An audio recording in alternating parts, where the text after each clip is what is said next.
Bismillahirrahmanirrahim. Assalamualaikum warahmatullahi wabarakatuh. Kembali lagi bersama saya Ahmad Dohar Hutagalung. Saudara-saudara sekalian,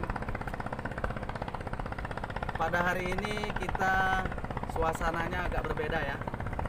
Jadi kita ini pada saat ini sedang menikmati keindahan ciptaan Allah berupa hamparan lautan. Jadi kita di pinggir lautan, begitu indah, luas kekayaan yang Allah berikan kepada kita. Jadi kita sekarang ini membaca itu sekaligus menikmati keindahan alam. Kita membaca sekarang ini kelanjutan daripada bacaan kitab Al-Majalisus Tsaniyah, hadis pertama. Jangan lupa tekan tombol subscribe bagi yang belum ya. Bagi yang sudah pernah menekan tombol subscribe, jangan lupa like. Lanjut share ya.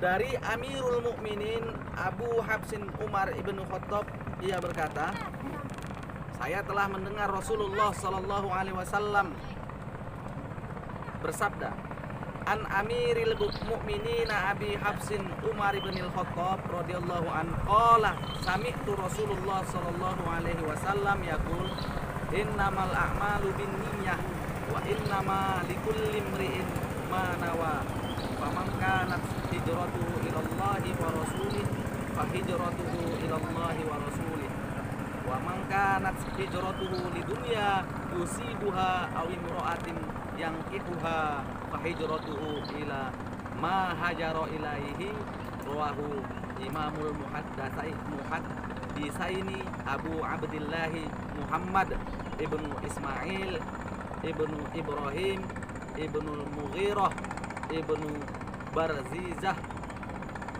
Al-Bukhari wa Abul Husain Muslim ibnu Hajjaj ibnu Muslim Al-Qushairi An-Naisaburi fi sahihaihima alladzina huma asahhul kutubil musannafah. Artinya, sesungguhnya semua amal itu tergantung pada niat, dan sesungguhnya masing-masing orang akan memperoleh menurut apa yang ia niatkan. Maka barang siapa yang niat hijrahnya itu menuju kepada keridhaan Allah dan Rasulnya, maka hijrahnya itu adalah kepada Allah dan Rasulnya. Barang siapa yang niat hijrahnya itu menuju kepada keinginan dunia yang hendak diperolehnya atau wanita yang hendak dinikahinya, maka hijrahnya itu hanya sebatas apa yang ia niatkan itu saja. Hadis ini diriwayatkan oleh dua imam ahli hadis, yaitu Abu Abdillah Muhammad bin Ismail bin Ibrahim bin Mughirah bin Barzibah Al-Bukhari dan Abul Husain Muslim bin Hajjaj bin Muslim Al-Qushairi An-Naisaburi di dalam kitab hadis mereka yang sahih. Yang keduanya merupakan kitab hadis yang paling sahih di antara seluruh kitab hadis yang pernah disusun orang. Penjelasannya, sebagian ulama mengatakan bahwa poros agama Islam itu adalah pada hadis innamal a'malu binniyah dan hadis al-halalu bayyinun wal haramu bayyinun dan hadis man amalan laisa alaihi amruna fahuwa raddun dan hadis min husni islamil mar'i tarkuhu ma la ya'nihi. Masing-masing hadis tersebut merupakan seperempat Islam. Ulama lain mengatakan, seandainya saya menyusun 100 kitab tentu setiap kitab itu akan saya mulai dengan hadis innamal a'malu binniyah. Ia merupakan hadis agung. Dahulu para salaf yang saling suka membuka tulisan mereka dengan hadis ini untuk memperingatkan kepada para pelajar supaya memperhatikan niat yang baik. Karena niat itu merupakan amal hati yang paling besar, sedangkan perbuatan taat pun tergantung kepadanya. Dan pada niatlah porosnya. Dan Abu Ubaidillah berkata, tidak ada akhbar dari Nabi SAW yang lebih sempurna, lebih mencukupi, lebih banyak faedah dan lebih menyampaikan daripada hadis ini.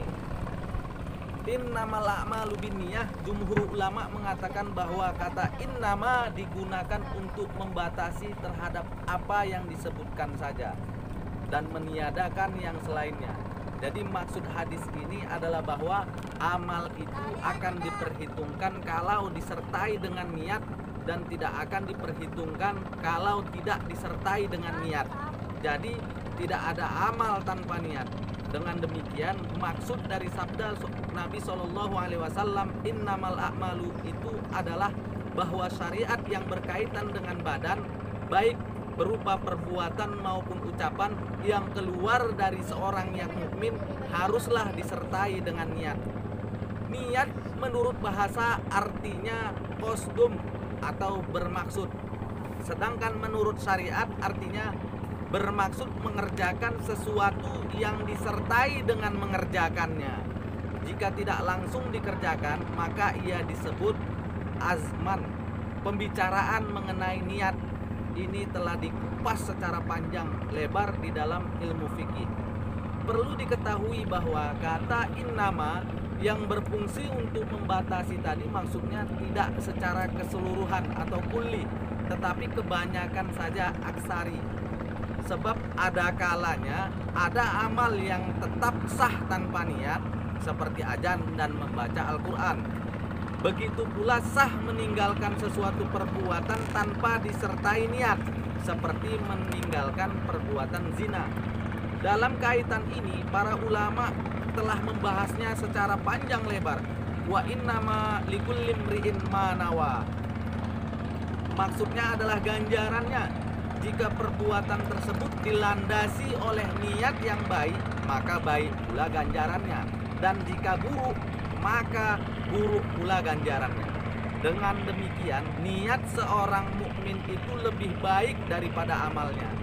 Niat yang ikhlas semata-mata karena Allah itu selalu diisyaratkan secara umum kepada umat-umat sebelum kita. Allah Subhanahu wa taala berfirman, "Syara'a lakum minad dini ma wassa bihi Nuha." Dia telah mensyariatkan kepada kamu tentang agama yang telah diwasiatnya kepada Nuh. Abul Aliyah berkata, Allah telah mewasiatkan kepada mereka agar beribadat dengan ikhlas semata-mata karena Allah Subhanahu wa taala. Tidak ada sekutu baginya. Seyogianya bagi seseorang yang hendak melakukan suatu perbuatan taat agar dia menghadirkan niat lebih dahulu.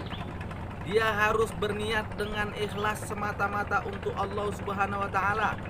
Niat merupakan pokok amal seluruhnya dan dia adalah asas. Di atas asas itulah tiang-tiang bangunan dipancangkan.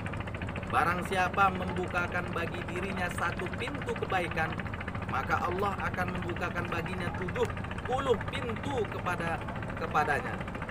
Dan barang siapa membukakan bagi dirinya satu pintu keburukan, maka Allah akan membukakan baginya 70 pintu kehinaan kepadanya.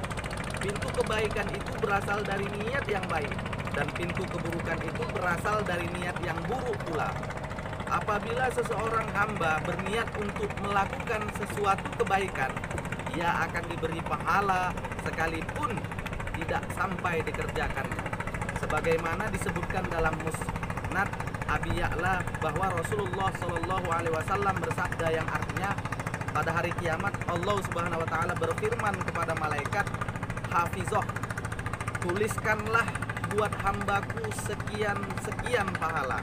Mereka menjawab, "Oh Tuhan kami tidak mengingatnya dan juga tidak tertulis di dalam lembaran amalnya." Allah Subhanahu wa taala berfirman, dia telah berniat untuk melakukannya. Sahabat-sahabatku sekalian, niat adalah satu hal yang paling besar dalam Islam. Sebagian ulama mengatakan separuh daripada Islam itu dilihat dari niatnya. Jadi seseorang dikatakan dia Islam itu dapat dilihat dari niatnya, separuhnya. Jadi niat yang dikatakan niat itu apabila dia beriringan atau mengupayakan untuk mengerjakannya, itulah niat. Tapi kalau kita niat tanpa ada didasari untuk mengerjakan sesuatu, itu hanya pembicaraan niat, tapi tidak niat, hanya membicarakan permasalahan niat, tidak dipandang Allah Subhanahu wa taala. Jadi seseorang apabila dia niat satu kebaikan dan dia belum mengerjakannya, tapi dia betul-betul itu niat dia dalam hati, tidak hanya sekedar lapas niat, tapi betul-betul diniatkannya untuk dikerjakannya, tapi tak sempat dikerjakannya, dan itu adalah satu kebaikan, maka Allah akan beri dia pahala. Tapi seseorang yang dia berniat keburukan dan dia tidak melaksanakannya, Allah tidak akan memberinya ganjaran. Jadi dari sini dapatlah kita katakan bahwasanya niat seseorang itu mengukur sampai di mana keimanan seseorang. Seseorang dikatakan Islam apabila dalam hati dia, niat dia betul-betul itu dia itu tunduk pada aturan-aturan, ajaran-ajaran yang telah diajarkan oleh Rasulullah SAW. Orang bisa mengatakan saya Islam, tapi dalam niat dia, hati dia itu tidak ada pernyataan bahwasannya dia benar-benar Islam. Jadi makanya lah ulama sebagian mengatakan bahwa niat itu separuh daripada Islam itu sendiri. Baiklah saudara-saudara sekalian, sekian